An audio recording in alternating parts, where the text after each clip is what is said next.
എല്ലാവർക്കും പുതിയ വീഡിയോയിലേക്ക് സ്വാഗതം.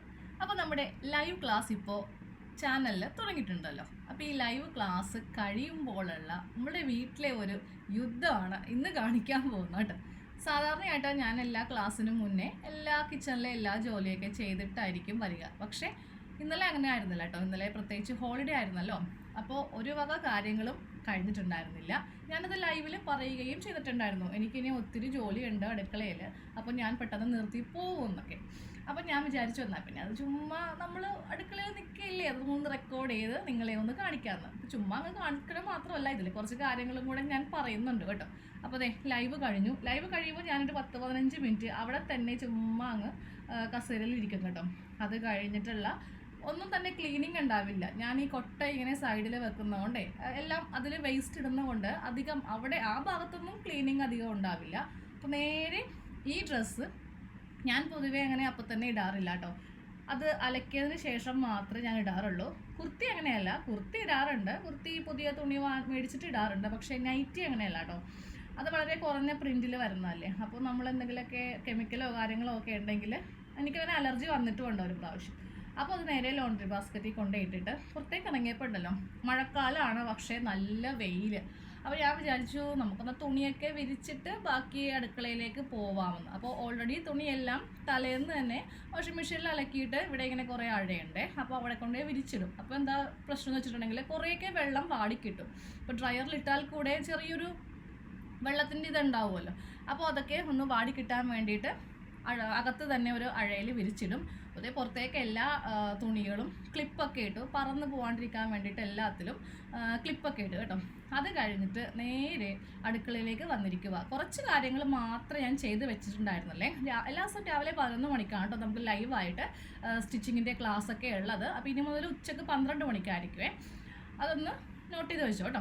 അപ്പോൾ ഞാൻ ചോറൊക്കെ വെച്ചിട്ടുണ്ടായിരുന്നു. പിന്നെ ചെറിയൊരു തോരൻ വെച്ചു, ബീട്രൂട്ട് തോരൻ, തേങ്ങ ഒക്കെ ഇട്ട് ബീട്രൂട്ടിൻ്റെ തോരൻ വെച്ചിട്ടുണ്ട്. ഇനി എനിക്ക് കുറച്ച് കറിയൊക്കെ വെക്കാനുണ്ട്. കുറച്ച് മാത്രം എടുത്ത് ബീട്രൂട്ട് ചെയ്തല്ലേ, ബാക്കി ഒന്ന് ചോപ്പ് ചെയ്തിട്ട് ഫ്രിഡ്ജിലേക്ക് വെക്കണം. അത് 2-3 ദിവസം കഴിയുമ്പോൾ എടുക്കും. ഒരുമിച്ചൊക്കെ ചെയ്ത് വെക്കും. ആവശ്യത്തിന് നമ്മൾ ഫ്രിഡ്ജിൽ നിന്നാണ് ഓരോ കറിക്ക് എടുക്കുന്നത്. പിന്നെ മോളുടെ ഒരു നിർബന്ധപ്രകാരം ഇന്ന് വൈകിട്ട് കഴിക്കാൻ വേണ്ടിയിട്ട് സ്നാക്സിൽ പെടുത്താൻ വേണ്ടിയിട്ട് ഞാനൊരു പായസം സെറ്റാക്കാൻ വേണ്ടിയിട്ട് അതൊന്ന് വേവിച്ച് ശർക്കരപ്പാനിയൊക്കെ ഇട്ട് വെച്ചിരിക്കുക. ശർക്കരപ്പാനിയാണെങ്കിലും ഞാൻ സാധാരണയായിട്ട് എങ്ങനെയാണ് ചെയ്യുന്നതെന്നറിയോ, ഇതെല്ലാം ഓൾറെഡി കാച്ചി ഒരു ബോട്ടിലാക്കി ഫ്രിഡ്ജിൽ വെച്ചേക്കും. നമുക്ക് പെട്ടെന്ന് ഇപ്പോൾ ഒരു അവൽ കുറച്ച് നനക്കണതിലാണെങ്കിലും ഇല്ലെങ്കിൽ പെട്ടെന്നായിരിക്കും എന്തെങ്കിലുമൊക്കെ ഉണ്ടാക്കി തരാൻ പറയും. അപ്പോൾ നമുക്ക് ഫ്രിഡ്ജിൽ നിന്ന് എടുക്കാമല്ലോ. അപ്പോൾ ഇതുപോലത്തെ ചോപ്പറിൽ വെച്ചിട്ടാണ് ഞാൻ ആ ബീട്രൂട്ടൊക്കെ ഒന്ന് ചെയ്ത് എടുക്കുന്നത് കേട്ടോ. അപ്പോൾ ചോപ്പറിൻ്റെ ഡീറ്റെയിൽസ് വീഡിയോ തരാം കുറച്ച് കഴിയട്ടെ. നല്ല അടിപൊളി ഒരു ഐറ്റം ആണ്. നമ്മൾ സാധാരണ ഈ സ്പ്രിങ് ഇട്ട് വലിക്കുന്ന ടൈപ്പിൽ അത് പെട്ടെന്ന് നശിഞ്ഞു പോകുന്നുണ്ട്. അപ്പോൾ ഇതാകുമ്പോൾ കുറേ നാൾ ആയി നിൽക്കുന്നത്.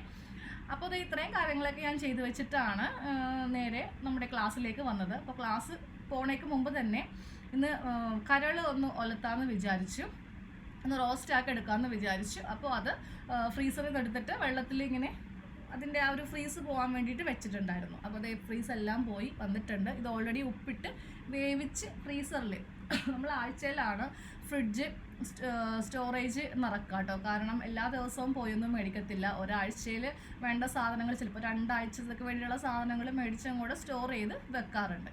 അങ്ങനെ ഓരോ ദിവസം ഓരോ കറിയായിട്ടൊക്കെ എടുക്കും. പിന്നെ രാവിലെ ഇഡ്ഡലി ആയിരുന്നു, അതിൻ്റെ തട്ടൊക്കെ എല്ലാം വെള്ളത്തിലിട്ടിട്ടാണ് ഒന്ന് കുതിർന്ന് കിട്ടാൻ വേണ്ടിയിട്ട് വെള്ളത്തിലിട്ടിട്ടാണ് പോയത്. അപ്പോൾ ആദ്യമേ ഒരു കറി വെക്കാനുള്ള തത്രപ്പാടിലാണ്. സവാളയും എല്ലാം ഒക്കെ ഒന്ന് അരിഞ്ഞെടുത്തു. ഇതൊക്കെ എല്ലാം പൊളിച്ച് അമ്മ തരും കേട്ടോ. അമ്മ അധികം കുക്കിംഗ് ഒന്നും ചെയ്യാറില്ല. കുക്കിംഗ് എല്ലാം വീട്ടിൽ ഞാൻ തന്നെയാണ്. ഈ സവാളയൊക്കെ പൊളിച്ചു തരും, പക്ഷേ അരിയത്തില്ല. ഞാനാണത് നൈസായിട്ട് അരിഞ്ഞെടുക്കുന്നത്. അമ്മ അരിഞ്ഞിട്ടുണ്ടെങ്കിൽ ഭയങ്കര വലുതായി പോവും. അപ്പോൾ ഇങ്ങനെ ഒരു ഭംഗിയില്ലാതെ, കറി ഒരു ഭംഗിയില്ലാതെ കിടക്കും. ഉള്ളിയൊക്കെ പൊളിച്ചു തരും, പച്ചക്കറിയൊക്കെ അരിഞ്ഞു തരും. അങ്ങനത്തെ പണിയാണ് അമ്മ ചെയ്യുന്നത് കേട്ടോ. അപ്പോൾ ഇന്ന് ഹോളിഡേ ആയതുകൊണ്ട് കിച്ചണിൽ ഞങ്ങൾ മൊത്തത്തിൽ 4 പേരുണ്ടായിരുന്നേ. 2 ചെറിയ ഷെഫുമാരിപ്പോൾ കാണിച്ചു തരാം കേട്ടോ. ഞാൻ ഈ ഇളക്കുന്നതൊക്കെ ഞാനല്ല, എൻ്റെ മോളാണ് ഇളക്കുന്നത്. നല്ല മടിച്ചാണ് കേട്ടോ. നമ്മൾ വിളിച്ചിട്ട് പോകണം. അങ്ങനെ നമ്മൾ കിച്ചണിലൊക്കെ എന്തെങ്കിലുമൊക്കെ ഹെൽപ്പിനൊക്കെ വിളിച്ചിട്ടുണ്ടെങ്കിൽ വരാൻ നല്ല മടിയാണ്. മോന് മടിയൊന്നുമില്ല. മോൻ എന്ത് വിളിച്ചാലും അപ്പോൾ തന്നെ ഓടി വരും. അപ്പോൾ മോള് കറി വിളക്കുന്നു, മോൻ പായസം വിളക്കുവാണ്. അപ്പോൾ വീഡിയോ എടുക്കുന്നത് ആശാൻ അറിയില്ലായിരുന്നു. പിന്നെ കുറച്ച് നേരം കഴിഞ്ഞപ്പോഴാണ് ഞാൻ അവിടെ നിന്ന് ഷൂട്ട് ചെയ്യുന്നത് കണ്ടത്. അപ്പോൾ അത് എത്തി നോക്കാൻ വേണ്ടി കുറച്ച് സമയം കഴിഞ്ഞപ്പോൾ വരുന്നുണ്ടായിരുന്നു. എന്തെങ്കിലും ഇങ്ങനെ ഹെൽപ്പൊക്കെ നമ്മളെ വിളിച്ചിട്ടുണ്ടെങ്കിൽ ഓടി വരും കേട്ടോ അത് ചെയ്യാൻ വേണ്ടിയിട്ട്. കാരണം വലിയ കുക്കറായതുകൊണ്ട് ദേഹത്തോട്ടൊന്നും വീഴത്തില്ലല്ലോ. അപ്പോൾ അവിടെ നിന്ന് അത് ഇളക്കുന്ന ടൈമിൽ എനിക്ക് ബാക്കിയുള്ള പാത്രങ്ങളും സെറ്റ് ചെയ്ത് എടുക്കാമല്ലോ. ക്ലാസ് ഇല്ലാത്ത ദിവസമൊക്കെ കുട്ടികൾ വരും കേട്ടോ ഹെൽപ്പ് ചെയ്യാൻ വേണ്ടിയിട്ട്. അപ്പോൾ അമ്മ അവിടെ ഉള്ളിയൊക്കെ പൊളിക്കുന്നുണ്ട്. ഒരു ഉണക്കച്ചെമ്മീനും കൂടി ഒന്ന് ഫ്രൈ ചെയ്യണം. ഞാനും പിള്ളേരും ഈ കരൾ കൂട്ടില്ല, അപ്പോൾ അതുകൊണ്ട് ഞങ്ങൾക്കുള്ള ഉണക്കച്ചെമ്മീൻ വറുക്കുന്നുണ്ട്. പിന്നെ അമ്മയും ഹസ്ബൻഡും അച്ഛനൊക്കെ ഇതൊക്കെ കൂട്ടിക്കോളും, അപ്പോൾ കുഴപ്പമില്ല. അപ്പം ഞങ്ങൾ 2 സെക്ഷനായിട്ടാണ് കറിയൊക്കെ ഇങ്ങനെ വെക്കാമെന്ന് തീരുമാനിച്ചത്. കുട്ടികൾ ചോറ് തിന്നില്ലെന്നേ, നമ്മൾ പിന്നെ അഡ്ജസ്റ്റ് ചെയ്യും. പക്ഷേ പിള്ളേർക്കൊട്ടും ഈ ഒരു കറി ഇഷ്ടമല്ല. അപ്പോൾ കരളൊക്കെ ഒന്ന് ചെറിയ പീസാക്കി ഒന്ന് കട്ട് ചെയ്തങ്ങ് എടുക്കുവാണ്. കട്ട് ചെയ്യാതെ നമ്മൾ വലിയ പീസായിട്ടാണല്ലോ സാധാരണയായിട്ട് ലിവർ വേവിച്ച് കുക്കറിൽ വേവിച്ച് എടുക്കുക. അപ്പോൾ ഇവിടെ തേങ്ങാപ്പാൽ ഒഴിച്ചുള്ള കറി അങ്ങനെ വെക്കാറില്ല കേട്ടോ. ഇതിങ്ങനെ റോസ്റ്റ് പോലെ ആക്കിയെടുക്കലാണ് ഇവിടെയുള്ളവർക്ക് ഇഷ്ടം. പക്ഷെ ഞാനൊക്കെ പണ്ട് കണ്ടിരിക്കുന്നത് നമ്മൾ ഈ കല്യാണ വീട്ടിലൊക്കെ പോകുമ്പോൾ കുറച്ച് തേങ്ങാപ്പാൽ വിനീഗറൊക്കെ ഒഴിച്ചിട്ട് പുളിയൊക്കെ ഉള്ളൊരു കറിയായിരിക്കുമല്ലോ. ഇവിടെ അങ്ങനെയല്ല. ഇത് ഇവിടുത്തെ അമ്മ പഠിപ്പിച്ചു തന്നതാണ്. ഇങ്ങനെയാണ് മോനിഷ്ടം എന്നും പറഞ്ഞ് അങ്ങനെ പഠിപ്പിച്ചു തന്നതാണ്. അപ്പോൾ നമ്മളത് ഫോളോ ചെയ്യുമല്ലോ. അപ്പോൾ ഏകദേശം നമ്മുടെ കറി ഇപ്പോൾ ഒന്ന് മസാലപ്പൊടികളൊക്കെ എല്ലാം ഇട്ട് ഇങ്ങനെ ഒന്ന് സെറ്റാക്കി എടുത്തിട്ടുണ്ട്. മസാലയൊക്കെ ഇടുമ്പോൾ ഞാനാണ് ഇളക്കി കൊടുത്തത്, കാരണം ഇതിൽ അടിക്ക് പിടിക്കും. ഇടയ്ക്കിടയ്ക്ക് ആൾക്കാർ ഇവിടെ നിന്ന് പോയി കളയും, പിന്നെ നമ്മളിടയ്ക്ക് വിളിക്കും. കാരണം ഇതിൻ്റെ ഇടയിൽ കുറേ കാര്യങ്ങൾ ചെയ്യാനുള്ളത് കൊണ്ട് വെറുതെ പിള്ളേർക്കാണെങ്കിൽ ഭയങ്കര ബോറടിയുമാണ്. ഫുൾ ടൈം എന്ന് പറഞ്ഞ പോലെ ഈ TV കാണലും പരിപാടിയുമാണ്. അപ്പോൾ ഞാൻ ഇടയ്ക്കിടയ്ക്ക് ഇങ്ങനെയൊക്കെ വിളിക്കും കേട്ടോ. പണ്ടത്തെ പിള്ളേരെന്നൊക്കെ പറയുമ്പോൾ അവർ എന്താ പറയുക, അവർക്ക് ഇങ്ങനെയൊക്കെ വരുന്നതും ചെയ്യുന്നതൊക്കെ ഭയങ്കര, അമ്മമാരൊന്നും അങ്ങനെ അടുക്കളയിൽ കയറ്റത്തേ ഇല്ല. പക്ഷെ ഞാൻ അങ്ങനത്തെ ഒരു വിഭാഗത്തിൽപ്പെട്ട ആളല്ല. ഞാൻ എൻ്റെ മോളെ ആണെങ്കിലും മോനെ ആണെങ്കിലും വിളിക്കാറുണ്ട്. പണ്ടത്തെ അമ്മമാരൊക്കെ ആൺമക്കളെയൊന്നും അടുക്കളയിൽ കയറ്റില്ല, അങ്ങനത്തെ ഒരു ചിന്താഗതിയൊക്കെ ആയിരുന്നല്ലോ. പക്ഷെ ഇപ്പോഴൊക്കെ കാലം മാറി. ഇപ്പോൾ ആൺകുട്ടികളാണെങ്കിലും അടുക്കളയിൽ വന്നതെന്നും ഒരു എന്താ പറയുക, അങ്ങനെ നമ്മൾ പെണ്ണുങ്ങൾക്ക് മാത്രമുള്ളതാണ് അടുക്കള എന്ന ഒരു തോട്ട് പിള്ളേരെ പഠിപ്പിക്കാതിരിക്കുന്നതാണ് നല്ലത്. ഇപ്പോൾ വീട്ടിൽ ചില സമയത്ത് ഞാൻ മോളെ ആയിരിക്കും കൂടുതൽ വിളിക്കുക. അപ്പോൾ മോൻ വിചാരിക്കും അത് ചേച്ചിയുടെ ഡിപ്പാർട്ട്മെൻറ്റാണ്. അപ്പോൾ അല്ലെങ്കിൽ പുള്ളിക്കാരിക്കും മനസ്സിൽ അതെന്താ അവനെ വിളിക്കാത്ത, എന്നെ മാത്രം വിളിക്കുന്നത് എന്താ. അപ്പോൾ 2 പേർക്കും വഴക്കില്ലല്ലോ എന്ന് കരുതിയിട്ട് 2 പേരെ ഒരുമിച്ച് അങ്ങോട്ട് കൊണ്ടുപോകും. അപ്പോൾ ആർക്കും പരാതിയില്ല, ഇല്ലെങ്കിൽ അങ്ങോട്ടും ഇങ്ങോട്ടും പരാതിയായിരിക്കും. ഓക്കെ, അപ്പോൾ നമ്മുടെ കറിയൊക്കെ സെറ്റായി വന്നിട്ടുണ്ട്. കുറച്ച് കുരുമുളക് പൊടി അവസാനം ഓൾറെഡി ഇട്ടായിരുന്നു കേട്ടോ. കുരുമുളക് പൊടിയൊക്കെ ഇട്ടിട്ടാണ് ഞാൻ വെച്ചത്. എന്നാലും കുറച്ചുകൂടി കുരുമുളക് പൊടിയൊക്കെ ഇട്ട് നമ്മുടെ കറി ഒന്ന് റെഡിയാക്കി എടുത്തു. ഇതിൻ്റെ ഇടയിൽ പായസം ഇടക്കിടക്ക് 1-ാം പാലൊക്കെ ഒഴിച്ച് പായസം ഒന്ന് സെറ്റ് ചെയ്ത് എടുത്തു കേട്ടോ. ഇനി എനിക്ക് അടുത്ത പണിയെന്ന് പറയുന്നത് ചെമ്മീൻ കിള്ളണം. പിന്നെ ഇതിൻ്റെ ഇടയിൽ ബാക്കിയുള്ള ബീറ്റ്റൂട്ടൊക്കെ ഒന്ന് റെഡിയാക്കി വെക്കണം. ഈ സ്കൂളൊക്കെ ഉള്ള ടൈമിലേ രാവിലെ ഒന്നും നമ്മൾക്ക് വെജിറ്റബിൾ കട്ട് ചെയ്യാനോ ചോപ്പ് ചെയ്യാനോ ഒന്നുമുള്ള ടൈം ഉണ്ടാവില്ല. അപ്പം ഞാൻ എപ്പോഴും ഞാൻ ഫ്രീ ആകുന്ന ടൈമിൽ പച്ചക്കറിയൊക്കെ ഉപ്പും മഞ്ഞളും വിനീഗറും കൂടി ഇട്ടിട്ടുള്ള വെള്ളത്തിൽ ഒരു 10 മിനിറ്റ് ഇട്ട് വെക്കും. അത് കഴിഞ്ഞിട്ട് നന്നായിട്ട് കഴുകിയിട്ടൊക്കെ കട്ട് ചെയ്ത് ചെറിയ ബോക്സിൽ കണ്ടെയ്നറിലാക്കിയിട്ട് ഫ്രിഡ്ജിൽ വെക്കാറുണ്ട്. അല്ലെങ്കിൽ സ്റ്റീലിൻ്റെ കുഞ്ഞു പാത്രമൊക്കെ ഉണ്ടാവില്ലേ, അതിലിങ്ങനെ വെക്കാറുണ്ട്. അപ്പം നമ്മൾക്ക് രാവിലെ എഴുന്നേൽക്കുമ്പോൾ പണി എളുപ്പമായിരിക്കും കേട്ടോ. ഒത്തിരി പേര് എന്നോട് കുറേ ചോദിച്ചിട്ടുണ്ട്, ചേച്ചി എങ്ങനെയാണ് കാര്യങ്ങളൊക്കെ രാവിലത്തേക്ക് പണിയൊക്കെ ഒതുക്കി വീഡിയോ ഒക്കെ എടുക്കുന്നത് എങ്ങനെയാണെന്നൊക്കെ ഒത്തിരി പേര് ചോദിച്ചിട്ടുണ്ട്. അപ്പോൾ അതിനൊക്കെയുള്ള ഉത്തരമാണ് നമ്മൾ ഇടയ്ക്കിടയ്ക്ക് ഇങ്ങനെ വെറുതെ ഇരിക്കുന്ന ടൈമിൽ പച്ചക്കറിയൊക്കെ അരിഞ്ഞ് വെക്കും. പിന്നെ ഉണക്കച്ചെമ്മീനൊക്കെ കിള്ളിയത് മേടിക്കാറല്ലേ, ഇതിനൊക്കെ കിള്ളാനൊക്കെയുള്ള ടൈം നമ്മൾക്ക് അങ്ങനെ അധികം ഉണ്ടാവില്ല. കിള്ളിയതാകുമ്പോൾ നമുക്ക് കുഴപ്പമില്ലല്ലോ. അപ്പം ഞാൻ എപ്പോഴും ചെമ്മീൻ മേടിച്ചിട്ട് ഫ്രിഡ്ജിലാണ് സൂക്ഷിക്കാറുള്ളത്, പുറത്ത് ഒരു സ്ഥലത്തും വെക്കാറില്ല. ഉറുമ്പൊക്കെ വന്ന് ആകെ അത് നശിപ്പിക്കും. അപ്പോൾ ഇതുപോലത്തെ സിപ്പ് ലോക്ക് ബാഗ് ഉണ്ട് എൻ്റെ കയ്യിൽ ഒത്തിരി. അപ്പോൾ അതിലാക്കിയിട്ട് നേരെ ഫ്രിഡ്ജിൽ കൊണ്ടുപോയി വെക്കും. കാരണം നമ്മളിത് മേടിക്കുന്ന സൂപ്പർ മാർക്കറ്റിലൊക്കെ അത്യാവശ്യം പാറ്റയും പല്ലിയും എലിയും ഒക്കെ ഉണ്ടാവും. അപ്പോൾ അതൊക്കെ വന്ന് നക്കുകയോ എന്തെങ്കിലുമൊക്കെ ചെയ്തിട്ടുണ്ടെങ്കിൽ നമ്മളത് നേരെ ഫ്രിഡ്ജിലേക്ക് കൊണ്ടുവന്ന് വെക്കുന്നത് ശരിയല്ലല്ലോ.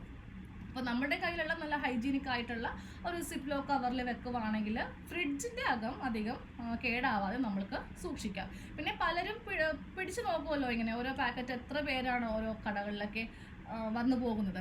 അപ്പോൾ അങ്ങനെയൊക്കെ എന്തെങ്കിലും ബുദ്ധിമുട്ടുണ്ടാവാതിരിക്കാൻ വേണ്ടിയിട്ടാണ് ഇതുപോലത്തെ കവറിലൊക്കെ വെക്കുന്നത് കേട്ടോ. അപ്പോൾ നമ്മൾ വീട്ടിൽ തന്നെ ഉണക്കുന്ന ചെമ്മീനാണെങ്കിൽ വലിയ പ്രശ്നമില്ല, നമ്മൾക്കത് കഴുകാതെ ആണെങ്കിലും ഉപയോഗിക്കാം. പക്ഷേ ഇതുപോലെ പുറത്തുനിന്നൊക്കെ മേടിക്കുന്ന ചെമ്മീനാണെങ്കിൽ നമ്മൾക്ക് എത്ര വട്ടം കഴുകിയാലും, പ്രത്യേകിച്ച് നമ്മൾ ഓരോ വീഡിയോസൊക്കെ കാണുന്നുണ്ട്, ഇത് അത്യാവശ്യം നല്ല പ്രോഡക്റ്റ് ആയതുകൊണ്ടാണ് മേടിക്കുന്നത് കേട്ടോ. നമ്മൾ ഒത്തിരി ചാനൽസിലൊക്കെ ന്യൂസിലൊക്കെ കാണാറുണ്ട് ഈ ഉണക്ക ചെമ്മീൻ ഇല്ലെങ്കിൽ ഉണക്ക മീനൊക്കെ എങ്ങനെയാണ് ഉണക്കുന്നത്, അതിൻ്റെ വൃത്തിയും മെനയൊക്കെ നമ്മൾ കണ്ടതുകൊണ്ട് ഇതൊക്കെ വാങ്ങിക്കുമ്പോൾ നമുക്കൊരു പേടി വരും. ഉണക്കമീൻ ഞാൻ അധികം വാങ്ങിക്കാറില്ല, പക്ഷെ ഉണക്കച്ചെമ്മീൻ നമ്മൾക്ക് അത്യാവശ്യം അറിയാവുന്ന ഒരു സ്ഥലത്തു നിന്നായതുകൊണ്ട് വലിയ കുഴപ്പമില്ല എന്നുള്ള കൊണ്ടിട്ടാണ് ഇതൊക്കെ വാങ്ങിക്കുന്നത് കേട്ടോ. അപ്പോൾ ഇതുപോലെ ഇങ്ങനെ ഒരു ഊറ്റക്കൊട്ടയിലിട്ടാണ് ചെയ്യുന്നതെങ്കിൽ നമ്മൾക്ക് ഒത്തിരി ചെമ്മീൻ കഴുകുമ്പോൾ സിങ്കിലേക്ക് പോവില്ല. അപ്പം ഞാനിതൊക്കെ കഴുകാൻ വേണ്ടിയിട്ടാണ് ഈ ഒരു കൊട്ട ഓൾറെഡി ആമസോണിൽ നിന്ന് വാങ്ങിച്ചത് കേട്ടോ. ഇതാകുമ്പോൾ നമ്മൾക്ക് ഇങ്ങനെ നന്നായിട്ട് തിരുമ്മി കഴുകിയിട്ട് നേരെ ഈ കൊട്ട അങ്ങ് പൊക്കിയാൽ മതി. ഒരൊറ്റ ചെമ്മീൻ പോലും കഴുകുമ്പോൾ പോകത്തില്ല. നേരെ മറിച്ച് നമ്മൾ ഒരു പാത്രത്തിലിട്ട് കഴുകി പിന്നെ അത് കയ്യിലേക്ക് ഊറ്റുമ്പോൾ എങ്ങനെയൊക്കെ വന്നാലും കുറച്ച് ചെമ്മീനൊക്കെ നമ്മുടെ കയ്യിൽ കൂടെ ഊർന്നൊക്കെ പോകും. അപ്പോൾ ഇതാകുമ്പോൾ അങ്ങനത്തെ ഒരു ബുദ്ധിമുട്ടും ഇല്ല കേട്ടോ. പെട്ടെന്ന് തന്നെ നമ്മളുടെ പരിപാടി കഴിഞ്ഞ് കിട്ടുകയും ചെയ്യും. അപ്പോൾ ഒരു ചെമ്മീൻ വറുക്കൽ പരിപാടിയിലോട്ടാണ് പോകുന്നത്.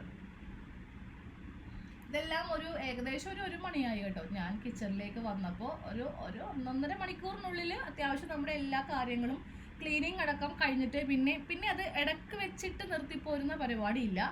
ഒന്ന് നമ്മൾ ചെന്നിട്ടുണ്ടെങ്കിൽ ഇപ്പോൾ ആന കരിമ്പങ്കാട്ടിൽ കയറുമ്പോൾ 1-2 എടുത്തിട്ട് പോയില്ലല്ലോ, അത് അത്യാവശ്യം നല്ലതുപോലെ റെഡിയാക്കിയിട്ടല്ലേ പോലുള്ളൂ എന്ന് പറഞ്ഞ പോലെ തന്നെയാണ് ഞാനും അടുക്കളയിലേക്ക് കയറിയിട്ടുണ്ടെങ്കിൽ ഫുൾ ക്ലീനിങ്ങും കൂടി കഴിഞ്ഞിട്ട് എനിക്കൊരു നന്നായിട്ട് ഫുഡ് കഴിക്കുള്ളൂ കേട്ടോ. അത് പകുതിക്കിട്ടിട്ട് പോന്നിട്ടുണ്ടെങ്കിൽ പിന്നെ ചെയ്യാൻ മടിയാവും. അപ്പോൾ നമ്മുടെ ചെമ്മീനൊക്കെ ഒന്ന് കഴുകി എടുത്തിട്ടുണ്ട്. പിന്നെ കുറച്ച് ഉപ്പും കൂടി ഇട്ടിട്ട് തിരുമ്മി വെക്കും. അപ്പോൾ ചെമ്മീനിൽ നന്നായിട്ട് ഉപ്പ് പിടിക്കും. ഇല്ലാന്നുണ്ടെങ്കിൽ നമ്മൾ ഇത് ഫ്രൈ ചെയ്ത ടൈമിലാണെങ്കിൽ ഉപ്പിങ്ങനെ എണ്ണയുടെ അടിയിൽ ചെന്നിട്ട് ഇങ്ങനെ കിടക്കുമല്ലോ. അപ്പം ഞാനിപ്പോൾ ഇങ്ങനെയാണ് ചെയ്യാറ് കേട്ടോ. ഉപ്പ് തിരുമ്മി ഇങ്ങനെ വെക്കും, എന്നിട്ട് നേരെ ചൂടായ എണ്ണയിലേക്ക് ഇതങ്ങോട്ട് ഇട്ടിട്ട് ഫ്രൈ ചെയ്യുവാണ് ചെയ്യുന്നത്. ആദ്യം സോട്ട് ചെയ്തെടുക്കത്തില്ല, വെള്ളം ഇങ്ങനെ കളയത്തില്ല. കാര്യം ഇരുമ്പ് ചട്ടിയിലാണ് വെക്കുന്നത്, അപ്പോൾ അടിക്ക് പിടിക്കും. നോൺ സ്റ്റിക്ക് അങ്ങനെ അധികം ഉപയോഗിക്കാറില്ല. എൻ്റെ കയ്യിലുണ്ട് നോൺ സ്റ്റിക്ക്, ഉണ്ടെങ്കിലും അതിൻ്റെ ഉപയോഗമൊക്കെ വളരെ കുറച്ച് കൊണ്ടുവരുവാണ്. കാരണം ഇന്നിപ്പോൾ മേടിച്ചിട്ടുണ്ടെങ്കിൽ ഒരു 2 മാസം കഴിയുമ്പോൾ തന്നെ സ്ക്രാച്ചും കാര്യങ്ങളും വീഴാൻ തുടങ്ങും. അപ്പോൾ ഇതുപോലത്തേക്ക് ആകുമ്പോൾ നമ്മൾക്ക് കാലാകാലത്തോളം ഉപയോഗിക്കാമല്ലോ. അപ്പം നമ്മുടെ കറിയിലേക്ക് കുറച്ച് ഞാൻ കറിവേപ്പില ഇടുവാണേ. കറിവേപ്പില, പച്ചക്കറി, ഫ്രൂട്ട്സ് ഇതെല്ലാം ഇതുപോലത്തെ സിപ്ലോക്ക് ബാഗിലാണ്. നല്ല അടിപൊളി ഒരു ഐറ്റമാണ് കേട്ടോ. എത്ര നാൾ കഴിഞ്ഞാലും ഇപ്പോൾ ഈ കറിവേപ്പില ഞാൻ ഫ്രിഡ്ജിൽ വെച്ചിട്ട് ഏകദേശം ഒരു 3 ആഴ്ചയോളം ആയിട്ടുണ്ട്. പക്ഷേ ഈ 3 ആഴ്ചയായാലും നമ്മൾ ഇന്നലെ അല്ലെങ്കിൽ ഇന്ന് വെച്ച പോലത്തെ ഒരു ഫ്രഷ് ആയിട്ടാണ് ഇരിക്കുന്നത് കേട്ടോ. അപ്പോൾ ഈ ഒരു ബാഗിൻ്റെ ലിങ്ക് വേണ്ടവർക്ക് ഞാൻ നമ്മുടെ വീഡിയോൻ്റെ ഡിസ്ക്രിപ്ഷനിൽ ലിങ്ക് ഇട്ട് തരാം. ഡീറ്റെയിൽ ആയിട്ട് ഞാൻ കാണിച്ചു തരാം കേട്ടോ. എനിക്കിപ്പോൾ ഇന്ന് ടൈം ഇല്ലാത്തത് കൊണ്ട് ഞാൻ എൻ്റെ ഫ്രിഡ്ജിൻ്റെ അകത്ത് വെച്ചിരിക്കുന്ന ഒന്നും കാണിച്ചിട്ടില്ല.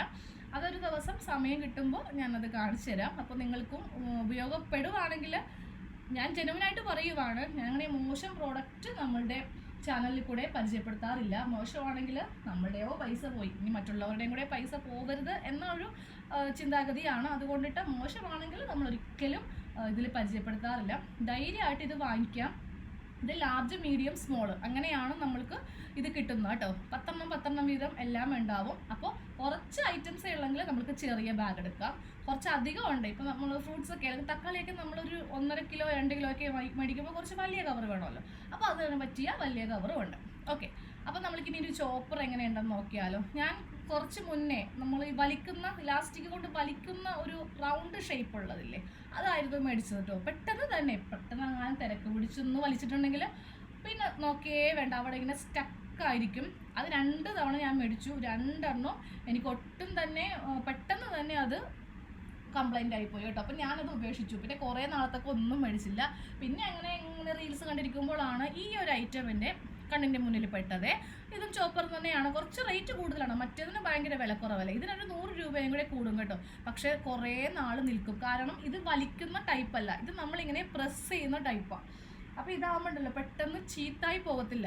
ചെറിയൊരു സ്റ്റക്ക് ഉണ്ടെന്നുണ്ടെങ്കിൽ നമ്മൾ നേരെ ഇത് തുറക്കുക, എന്നിട്ട് ആ ബ്ലേഡിൽ ചിലപ്പോൾ ഏതെങ്കിലും 2-3 എണ്ണം സ്റ്റക്കായിരിക്കുന്നുണ്ടാവും, അതൊന്ന് റിമൂവ് ചെയ്യുവാണെങ്കിൽ വളരെ പെട്ടെന്ന് തന്നെ ഇതിപ്പോൾ വാങ്ങിയിട്ട് ഏകദേശം ഒരു 6 മാസത്തോളമായി. ഇതുവരെ ഒരു കംപ്ലൈൻറ്റും ഇല്ല. അതുകൊണ്ടാണ് ഞാനിത് കാണിച്ചു തന്നത്. നിങ്ങൾ ഏതാണ് ഉപയോഗിക്കുന്നതെന്നൊന്ന് കമൻറ്റ് ചെയ്യാം കേട്ടോ. ആ വലിക്കുന്ന പോലത്തെ ആണെങ്കിൽ അത് എന്നെ സംബന്ധിച്ച് എനിക്ക് ഭയങ്കര ബാഡായിട്ടാണ് തോന്നിയിട്ടുള്ളത്. 2 തവണ മേടിച്ചു, 2 തവണയും സെയിം കംപ്ലൈൻറ്റ്. പിന്നെ അത് കുറച്ച് കഴിയുമ്പോൾ സ്ഥലം മുടക്കം വരുമ്പോൾ നമ്മളത് വലിച്ചെറിഞ്ഞ് കളയും. ഇത് പക്ഷേ കൊള്ളാം കേട്ടോ, നല്ല അടിപൊളി ഐറ്റം ആണ്.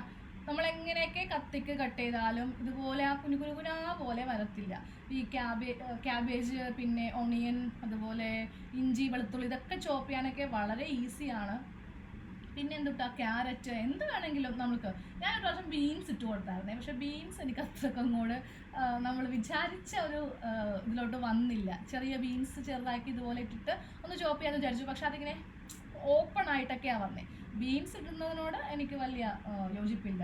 പൊട്ടറ്റോ ഒക്കെ ഇടാം കേട്ടോ, നല്ല രസമായിരിക്കും. അതുകൊണ്ട് ആ ചെറിയ കട്ടിങ്ങിൽ മെഴുക്ക് പുരട്ടിയൊക്കെ ഉണ്ടാക്കിയിട്ടുണ്ടെങ്കിൽ, കുറച്ച് ചില്ലി ഫ്ലേക്സ് ഒക്കെ ഇട്ട് ഉണ്ടാക്കിയിട്ടുണ്ടെങ്കിൽ നല്ല നല്ല രസമായിരിക്കും അത് കഴിക്കാൻ. അധികം വേവിക്കരുത്, നമ്മളൊന്ന് എണ്ണയിലൊന്ന് സോട്ട് ചെയ്തെടുക്കുക, നല്ല അടിപൊളി ടേസ്റ്റ് ആയിരിക്കും കേട്ടോ.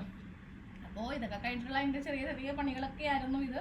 ഇനി ഇത് ഒരു ബോക്സിലാക്കി ഇങ്ങനെ അങ്ങോട്ട് കൈ തൊടത്തില്ല, കാരണം 2-3 ദിവസം ഫ്രിഡ്ജിലിരിക്കണ്ടല്ലേ. അപ്പോൾ അതുകൊണ്ട് കൈ അധികം യൂസ് ചെയ്യാതെ, ഉപ്പൊന്നും ഇട്ട് വെക്കില്ല കേട്ടോ. അതുപോലെ വെറുതെ അങ്ങോട്ടൊരു സ്റ്റീൽ പാത്രമോ അല്ലെങ്കിൽ പ്ലാസ്റ്റിക് ഫുഡ് കണ്ടെയ്നറോ എന്തെങ്കിലും ഇതിലങ്ങോട്ട് നമുക്ക് വെക്കുവാണെങ്കിൽ, ഇനിയിപ്പോൾ ക്ലാസ്സൊക്കെ ഉള്ള ദിവസം രാവിലെ കുട്ടികൾക്ക് കൊടുത്തു വിടാനുള്ള ലഞ്ചിൽ നമ്മൾക്ക് ഉൾപ്പെടുത്താം. ഇങ്ങനെയൊക്കെ ചെയ്യുവാണെങ്കിൽ രാവിലെ എഴുന്നേറ്റ് ഇതൊക്കെ ചെയ്യാൻ നിന്നിട്ടുണ്ടെങ്കിൽ നമ്മൾക്ക് ഒന്നിനും തന്നെ സമയം ഉണ്ടാവില്ലല്ലോ. അപ്പോൾ ഇതൊക്കെ മുൻകൂട്ടി ചെയ്ത് വെക്കാം. അപ്പോൾ നിങ്ങൾ വെറുതെ ഇരിക്കുന്ന വീട്ടമ്മമാരാണെങ്കിലും പണി എളുപ്പത്തിൽ കഴിയാമല്ലോ. പിന്നെ ഉള്ളിയൊക്കെ ഒന്ന് റെഡിയാക്കി ചെറുതായിട്ടൊക്കെ അരിഞ്ഞ് സെറ്റാക്കി എടുത്തു. എൻ്റെ വീട്ടിൽ ഞാനൊരു ദിവസം ഒരു 2-3 പ്രാവശ്യമെങ്കിലും ഈ ചട്ടി ഞാൻ എടുക്കും കേട്ടോ. എൻ്റെ ഒരു കൂടപ്പിറപ്പിനെ പോലെയാണ് എനിക്ക് ഈ ചട്ടി. നല്ല പെട്ടെന്ന് ചൂടായി കിട്ടും, നമ്മൾക്ക് കുക്ക് ചെയ്യാനൊക്കെ ഭയങ്കര എളുപ്പമായിരിക്കും.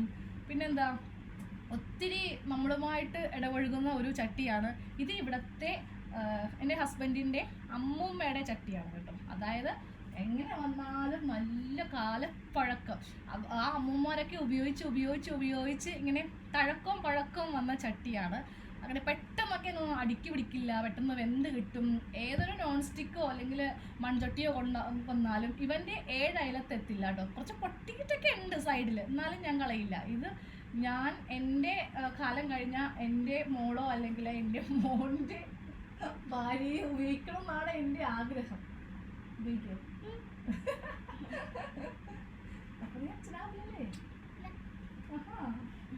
അപ്പം ഞാൻ ഈ ഡബ് ചെയ്യുമ്പോൾ ചിലവരിങ്ങനെ നമ്മളുടെ സൈഡിൽ കൂടെ വന്ന് പോകുന്നുണ്ടേ. അപ്പോൾ ഈ ചട്ടി കളയെടുത്തിട്ട് ഇവാൻ ഇത് സൂക്ഷിച്ചു വെച്ചോളണേ. ഇത് ചേച്ചി കൊണ്ടുപോകണമെങ്കിൽ കൊണ്ടുപോയിക്കോട്ടെ. ഓക്കെ. അപ്പോൾ നമ്മുടെ ചട്ടിയുടെ ആ ഒരു പഴമക്കഥ എന്നും ഒരു മെമ്മറി ആയിട്ടിരിക്കാൻ വേണ്ടിയിട്ടാണ്. ഓക്കെ. അപ്പോൾ ചെമ്മിനൊക്കെ വറുത്ത് കഴിഞ്ഞു. നമ്മളുടെ ഇന്നത്തെ ലഞ്ച് സെറ്റായിട്ടുണ്ട്. ഇതാണ് ഞങ്ങളുടെ ലഞ്ച്. പിന്നെ ഫുൾ ക്ലീനിങ് മസ്റ്റാണ് കേട്ടോ. ക്ലീനിങ് ചെയ്തില്ലെങ്കിൽ എനിക്കൊരു സമാധാനം ഉണ്ടാവില്ല. അപ്പോൾ ക്ലീനിങ് ഒക്കെ കഴിഞ്ഞു. പിന്നെ കറിയൊക്കെ റെഡിയാക്കി എടുത്തിട്ടുണ്ട്. രാവിലെ ഇഡ്ഡലിയായിരുന്നു. അപ്പോൾ ഇഡ്ഡലിക്ക് ബാക്കി വന്ന സാമ്പാർ ഒരു പാത്രത്തിലേക്ക് ഷിഫ്റ്റ് ചെയ്തു. എന്നിട്ട് അതും കൂടെ ചോറിന് ആർക്കെങ്കിലും വേണമെങ്കിൽ എടുക്കാമല്ലോ. എൻ്റെ ഹസ്ബൻഡ് സാമ്പാറിൻ്റെയൊക്കെ ആളാണ്. പുള്ളിക്ക് ചാറൊക്കെ ഉണ്ടെങ്കിൽ അങ്ങനെ നിർബന്ധമൊന്നുമില്ല കേട്ടോ. ഉണ്ടെങ്കിലും ഒക്കെ, ഇല്ലെങ്കിലും കുഴപ്പമില്ല. ഒരു പച്ചക്കറി മാത്രമാണെങ്കിലും പുള്ളിക്കാരന് കുഴപ്പമൊന്നുമില്ല. അതിന് വേണ്ട ഞാനും എൻ്റെ മോളും വേണ്ടേ. ഇഷ്ടപ്പെട്ട കറിയാണെങ്കിൽ മാത്രമേ ഫുഡ് കഴിക്കുള്ളൂ. കൊച്ചിനെ കുറ്റം പറഞ്ഞിട്ടും കാര്യമില്ല, ഞാനും അങ്ങനെ തന്നെയാണ്. കാര്യം എനിക്കും ഈ ലിവർ ഇഷ്ടമില്ലാത്തത് കൊണ്ട് നമ്മൾ അപ്പം തന്നെ ഫ്രിഡ്ജിൽ പോയി തപ്പും. അപ്പോൾ എന്തെങ്കിലുമൊക്കെ ഉണ്ടാവും, അങ്ങനെ അതും എടുത്തിട്ട് ഫ്രൈ ചെയ്യും. അപ്പോൾ അത് ഫ്രൈ ചെയ്തിട്ടുണ്ടെങ്കിൽ നമ്മൾക്ക് എല്ലാം വന്ന് തീർക്കാൻ പറ്റില്ലെങ്കിലും പിറ്റേ ദിവസത്തേക്കോ അല്ലെങ്കിൽ സ്കൂളിൽ പോകുമ്പോൾ കുട്ടികൾക്ക് കൊടുത്തു വിടാനോ ഒന്ന് ചൂടാക്കിയിട്ടാണെങ്കിലും കൊടുത്തു വിടാമല്ലോ. അപ്പോൾ നമ്മുടെ കറിയൊക്കെ റെഡിയായി വന്നിട്ടുണ്ട്. സാമ്പാർ കുറച്ച് തിക്കായിപ്പോയി, കാരണം രാവിലത്തെ ബാലൻസ് വന്നതുകൊണ്ട് അതവിടെ ആറുമ്പോൾ കുറച്ചിങ്ങനെ തിക്കാവുമല്ലോ. ഓക്കെ. അപ്പോൾ കറിയൊക്കെ എല്ലാം കഴിഞ്ഞു. ഇനി ചോറ് തിന്നാനുള്ള തത്രപ്പാടാണ്. ഫുൾ ക്ലീനിങ്ങും കഴിഞ്ഞു. അപ്പോൾ നല്ല വിശപ്പായിരുന്നു കേട്ടോ, കാരണം അത്യാവശ്യം നല്ല ജോലി ഉണ്ടായിരുന്നു. ഇപ്പോൾ കുടിക്കാനുള്ള വെള്ളം ഞാൻ ഈ ടൈമിലേ വെക്കുള്ളൂ. എല്ലാ പണിയും കഴിയുമ്പോൾ നമ്മൾക്കിനി കുറച്ച് നേരം അവിടെ പോയി ഇരിക്കാമല്ലോ, റെസ്റ്റ് ചെയ്യാമല്ലോ. ആ സമയത്ത് വെള്ളം തിളച്ചോളും. അപ്പോൾ അതേ പായസക്കാരിയാണ് കേട്ടോ പായസം ഇളക്കുന്നത്. ഈ ഒരു സമയമൊക്കെ ഇപ്പോൾ പുള്ളിക്കാരത്തി ഓടി വന്നു, ഞാൻ കാണിക്കാം. ഇത് എൻ്റെ കൈയല്ല, പക്ഷെ കണ്ടാൽ എൻ്റെയും മോളുടെയും കൈയൊക്കെ ഒരുപോലെ ഇരിക്കും. ഇപ്പോൾ എൻ്റെ ടോപ്പൊക്കെ ഇട്ട് പുള്ളിക്കാരത്തിയാണ് നടക്കുന്നത്, കാരണം എൻ്റെ ഏകദേശം ഹൈറ്റൊക്കെ എത്താറായിട്ടുണ്ട്. അപ്പോൾ കുറച്ച് ഞാനൊന്ന് ഷേപ്പ് ചെയ്ത് കൊടുക്കും. അപ്പോൾ എൻ്റെ ടോപ്പൊക്കെ ഇപ്പോൾ അങ്ങേരാണ് ഇടുന്നത് കേട്ടോ. അപ്പോൾ ഞാൻ എൻ്റെ പാത്രത്തിൽ, ഞാനൊരു ഉപ്പ് പ്രേമിയാണ്. എനിക്ക് എന്ത് കഴിക്കുമ്പോഴും ഉപ്പ് സൈഡിൽ ഇങ്ങനെ ഒരു കുന്നു വേണം. ഉപ്പിടാതെ ഞാൻ ചോറ് കഴിക്കുകയില്ല. പണ്ടൊക്കെ എന്തെങ്കിലുമൊക്കെ പരിപാടിക്കൊക്കെ പോകുമ്പോഴായിരുന്നു ഉപ്പില്ലെങ്കിൽ എനിക്ക് ഭയങ്കര ബുദ്ധിമുട്ടായിരിക്കും. പക്ഷെ ഇപ്പം അങ്ങനെയല്ല. ഇപ്പം എവിടെ ചെന്നാലും ഉപ്പ് ഫ്രണ്ടിൽ തന്നെ ഉള്ളത് കൊണ്ട്, ഇപ്പോൾ ഹോട്ടൽസിലൊക്കെ നമ്മൾ പോകുമ്പോഴാണെങ്കിലും ഉപ്പ് ഫ്രണ്ടിലുണ്ടാവും, അതുകൊണ്ട് വലിയ കുഴപ്പമില്ല. പിന്നെ ഞാൻ പോയി കുറച്ച് സമയം കിടന്ന് ഉറങ്ങി കേട്ടോ. ഉറങ്ങി എഴുന്നേറ്റിട്ട് ഒരു ചായ കുടിച്ച് കഴിഞ്ഞിട്ടാണ് പിന്നെ ഞാൻ കുറച്ച് തയ്ക്കാനൊക്കെ ഉണ്ടായത്. ഇപ്പോൾ വിചാരിക്കും അരിക്കാത്ത ചായയാണ്. എനിക്ക് അരിക്കാത്ത ചായയാണ് ഇഷ്ടം. ഞാനത് അരിച്ച് ഇതുപോലെ ഇങ്ങനെ എടുക്കും. എന്നിട്ട് ആ അവസാനത്തെ ആ മട്ടില്ലേ, ഇങ്ങനെ മട്ട് നമ്മുടെ വായിൽ പോവാതെ ഊറ്റിക്കുടിക്കലാണ് എൻ്റെ ഒരു ഹോബി. അരിക്കില്ല ചായ. ഇത്രയും ആന ഗ്ലാസ്സിലുള്ള ചായ ഞാൻ ഫുള്ളായിട്ട് കുടിക്കത്തില്ല. ഞങ്ങൾക്ക് 2 പേർക്കുള്ള ചായയാണ്. കുട്ടികൾക്ക് ചായ അധികം കൊടുക്കാറില്ല. മോള് ചായക്കാരിയാണെങ്കിലും ചായ അധികം കൊടുക്കാറില്ല. കാര്യം കുട്ടികൾക്ക് ചായ കൊടുക്കുന്നത് അവരുടെ ബുദ്ധിക്ക് നല്ലതല്ല എന്നൊക്കെ ഒരു റീലിങ്ങനെ എവിടെയോ കേട്ടു. പക്ഷെ അങ്ങേരത് ശ്രദ്ധിക്കാറില്ല. ഇവിടെ വരുവാണെങ്കിൽ അത് കുടിച്ചിട്ടേ പോകത്തുള്ളൂ. ഞാനങ്ങനെ നിർബന്ധിച്ചു കൊടുക്കാറില്ല. പാലാണ് കൂടുതലും കൊടുക്കാറുള്ളത്. ഓക്കെ, അപ്പോൾ ഇനി തയ്ക്കാനിരുന്നു. ഇന്ന് നല്ല മടിയുള്ളൊരു ദിവസമായിരുന്നേ. എല്ലാ പണിയൊക്കെ കഴിഞ്ഞ് ഒരു ഉച്ചയുറക്കമൊക്കെ കഴിഞ്ഞ്, എൻ്റെ ഉച്ചയുറക്കം എന്ന് പറഞ്ഞിട്ടുണ്ടെങ്കിൽ എങ്ങനെ വന്നാലും ഒരു 3 മണിക്കൂറാണ് കേട്ടോ. എനിക്ക് 3 മണിക്കൂറൊക്കെ ഉറങ്ങിയാലേ എന്തെങ്കിലും ആകുള്ളൂ. ഞാൻ ഉറക്കത്തിൽ മാസ്റ്റർ ഡിഗ്രി എടുത്ത ഒരാളാണ്. എത്ര ഉറങ്ങിയാലും എനിക്ക് മതിയാവില്ല, അങ്ങനത്തെ ഒരാളാണ്. അപ്പോൾ ഹസ്ബൻഡും കൂടെ ഉണ്ടെങ്കിൽ അങ്ങനെ ഒരു അരമണിക്കൂറൊക്കെ കഴിയുമ്പോൾ എഴുന്നേറ്റ് പോകും. പക്ഷെ നമ്മൾക്കൊക്കെ ഒരു 3-4 മണിക്കൂർ എങ്ങനെയും വേണം. അപ്പോൾ ഉച്ചയുറക്കമൊക്കെ കഴിഞ്ഞ് ഒരു 6-6:30 ആയി ഞാൻ എഴുന്നേറ്റപ്പോൾ. 6:30 അല്ല, ഒരു 6 മണിയൊക്കെ ആയി. പിന്നെ ഒരു ചായയും കുടിച്ചിട്ട് നേരെ തയ്ക്കാൻ വന്നിരുന്നു. ഇതൊരു കസ്റ്റമറിൻ്റെ ടോപ്പാണ് കേട്ടോ. അപ്പോൾ ഇതുപോലത്തെ 2-3 ടോപ്പൊക്കെ തയ്ക്കാനുണ്ടായിരുന്നു. അങ്ങനെ ഒരു ചെറിയൊരു മടി ഒക്കെ പിടിച്ച് നൂലൊക്കെ എടുത്ത് വെച്ച് തയ്ക്കാൻ തുടങ്ങി.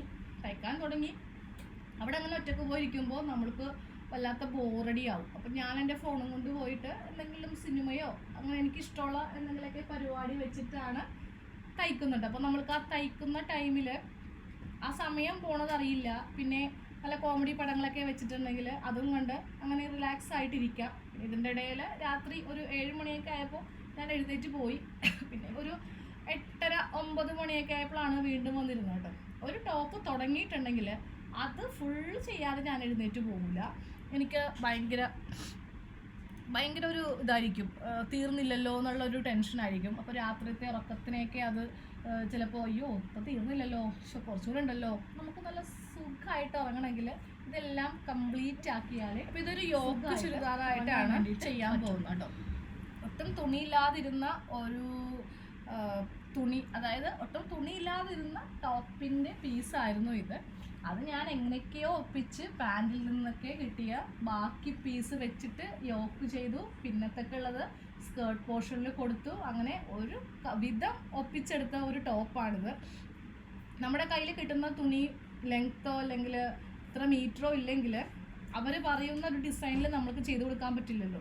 പിന്നെ നമ്മളായിട്ട് തന്നെ ഇന്ന ഒരു മോഡൽ തയ്ക്കാം എന്നങ്ങോട്ട് വിചാരിച്ച് അങ്ങോട്ട് ചെയ്യുന്നതിന് മുന്നേ കസ്റ്റമറോട് പറയും കേട്ടോ, അതെ ഇന്നതാണ് മോഡൽ, ഒരു യോക്കാണ് ചെയ്യാൻ പോകുന്നത്, അത് ഇതുപോലെ ഇങ്ങനെ വെച്ചിട്ട് അങ്ങോട്ട് ചെയ്യാൻ പോവുക. ഇത് പാൻറ്റിൻ്റെ പീസാണ് ആ യോക്കിൽ കൊടുത്തിരിക്കുന്നത്. പിന്നെ സ്ലീവ് സ്കേർട്ട് പോർഷനിൽ തന്നെ സ്ലീവും കൂടെ അങ്ങോട്ട് കൊടുക്കുമ്പോൾ കുഴപ്പമില്ല, അത്യാവശ്യം ഭംഗിയുണ്ടാവും. പക്ഷെ ഇത് ഓൾറെഡി എല്ലാ ഭാഗത്തും ഫെയ്ഡാണ്. തുണി പഴക്കമോ അങ്ങനെ എന്തോ ഉള്ളതാണ്. വീഡിയോയിൽ കാണുന്ന പോലെയല്ല കേട്ടോ, നേരിട്ട് ഇതിലും ഫെയ്ഡാണ്. അവിടെ കുറച്ച് ബ്ലാക്ക് ഡോട്ട്സും കാര്യങ്ങളും ഓക്കെ, അത് അവർ എടുത്തൊന്നായതുകൊണ്ട് നമ്മൾക്കൊന്നും പറയാനും പറ്റില്ല. അപ്പോൾ ഇത് ഏകദേശം ഒരു പിന്നെ എഴുന്നേറ്റ് പോയി, പിന്നെയും വന്നിരുന്ന് തയ്ച്ചു. അങ്ങനെ ഇതിപ്പോൾ രാവിലെയാണ് കേട്ടോ ഇത് റെക്കോർഡ് ചെയ്തത്. രാത്രി പിന്നെ റെക്കോർഡ് ചെയ്യാനൊന്നും തോന്നിയില്ല. നേരെ പിന്നെ കുറച്ച് സിനിമയൊക്കെ കണ്ടിരുന്ന് അങ്ങനെ ടൈം പോയി. സിനിമ കാണാതിരുന്നിട്ടുണ്ടെങ്കിലും പിന്നെ അവിടെ നിന്ന് എഴുന്നേക്കില്ല. അത് കഴിയാണ്ട് പിന്നെ അവിടെ നിന്ന് എഴുന്നേക്കുന്ന പ്രശ്നമേ ഇല്ല. അപ്പോൾ ലെങ്ത്ത് കുറവായതുകൊണ്ട് താഴെ ഭാഗത്ത് ഇതുപോലെ കുറച്ച് പീസൊക്കെ വെച്ച് കൊടുത്തു. നമ്മൾ ഈ ഒരു ഡ്രസ്സ് സെറ്റാക്കി എടുത്തിട്ടുണ്ട്. ഇതാണ് ഇതിൻ്റെ പാൻറ്റ് കേട്ടോ. അപ്പോൾ ആ പാൻറ്റിൻ്റെ ബാലൻസ്, പാൻറ്റ് ഇപ്പോൾ നമുക്കധികം തുണി വേണ്ടി വരില്ലല്ലോ. ഇതുപോലത്തെ സിഗരറ്റ് പാൻറ്റൊക്കെ ചെയ്യുമ്പോൾ നമുക്ക് കുറച്ച് തുണിയല്ലേ വേണ്ടതും. അപ്പോൾ അതുകൊണ്ട് അതിൻ്റെ പാൻറ്റ് ബാക്കി വന്ന തുണി കൊണ്ട് യോക്ക് പോർഷനിൽ കൊടുത്തു. ഇത് മാത്രമല്ല ഒത്തിരി ടോപ്പുണ്ട് കേട്ടോ. ജസ്റ്റ് ഒന്ന് കാണിച്ചു തരാം. ഇതെല്ലാം ഞാൻ കുറേ ദിവസം കൊണ്ട് തയ്ച്ചതാണ്, ഇന്നൊരു ദിവസം കൊണ്ടൊന്നും തയ്ച്ചതല്ല. ഇതും സെയിം ഫ്രണ്ടിൽ ഇങ്ങനെ ഒരു എംബ്രോയ്ഡറി ഒക്കെ വന്നിട്ട് ഒരു കലംകാരി മോഡലാണ്. അതും ഇങ്ങനെ തയ്ച്ചിട്ടുണ്ട്. ലൈനിങ് ഒക്കെ ഉള്ളിലുണ്ടേ. ഞാൻ തയ്ക്കുമ്പോൾ നമ്മുടെ യോക്കിലെ ലൈനിങ്, ഫ്രണ്ടിലെ ലൈനിങ് വെച്ചിട്ടാണ് ചെയ്യാറുള്ളത്. ഇതിൻ്റെ ബോട്ടം പാർട്ടാണ് ഈ കാണുന്നത്. ബോട്ടമൊക്കെ ഞാൻ എല്ലാത്തിൻ്റെ ആദ്യമേ അങ്ങോട്ട് തയ്ച്ച് വെച്ചു. ടോപ്പാണ് നമ്മൾക്ക് കുറച്ച് സമയം വേണ്ടത്, ബോട്ടം പെട്ടെന്ന് കഴിയുമല്ലോ. ഇതൊരു ആലിയ മോഡലാണ്. അങ്ങനെ ഈ ഫ്രണ്ടിലെ ലേസൊക്കെ വെച്ചിട്ട് ഒരു ആലിയ മോഡൽ ചെയ്തു. പാൻറ്റിൻ്റെ പീസ് യോക്കിൽ വെച്ചിരിക്കുന്നതാണ് പാൻറ്റിൻ്റെ പീസ്. ഇതാണ് പാൻറ്റ്. ഇനി അടുത്ത മോഡൽ കാണിച്ചു തരാം കേട്ടോ. ഇതൊക്കെ ഓൾറെഡി ചാനലിൽ ഞാൻ ഇട്ടതാണ്, നിങ്ങൾ കണ്ടിട്ടുണ്ടായിരുന്നോ ഇത്? ഇനിയിപ്പോൾ കുറേ പേര് ചേച്ചി ഇതിൻ്റെ ലിങ്ക് തരുമോ ചേച്ചി, ഇത് എങ്ങനെയാണത് സ്ഥിരം വീഡിയോ കാണാത്തതുകൊണ്ടാണ്. ഓൾറെഡി ഇതെല്ലാം ഉണ്ട് കേട്ടോ. ഇതും സെയിം ഇപ്പോൾ ഞാൻ ആദ്യം തയ്ച്ചതിൻ്റെ പോലത്തെ തന്നെയാണ്. അതിലും ഞാനിങ്ങനെ പാൻറ്റിൻ്റെ തുണി ബാക്കി വന്നപ്പോൾ അത് ഫ്രണ്ടിൽ വെച്ച് കൊടുത്തു. അപ്പോൾ ഒരു A ലൈൻ മോഡലിൽ ചെയ്ത് കൊടുത്തു. പിന്നെ കുറേ പാൻറ്റാണ്. ഇനി ഇതിൻ്റെയൊക്കെ ടോപ്പ് തയ്ക്കാനുണ്ട്, തയ്ച്ചിട്ടില്ല. ഇനി ഏത് മോഡൽ തയ്ക്കും എന്നുള്ള ഒരു ആശങ്കയിലാണ്. 1-2 മനസ്സിലിങ്ങനെ വന്നിട്ടുണ്ട്. അപ്പോൾ അതുപോലെ അങ്ങോട്ട് തയ്ക്കാമെന്ന് വിചാരിച്ചു. ഒന്നും സ്ലിക്റ്റ് ഇല്ല കേട്ടോ, സ്ലിക്റ്റ് ഇല്ലാത്ത കുറേ ടോപ്പുകളാണ് ചെയ്തെടുക്കുന്നത്. അപ്പോൾ ഇത്രേ ഉള്ളൂ. Thank you.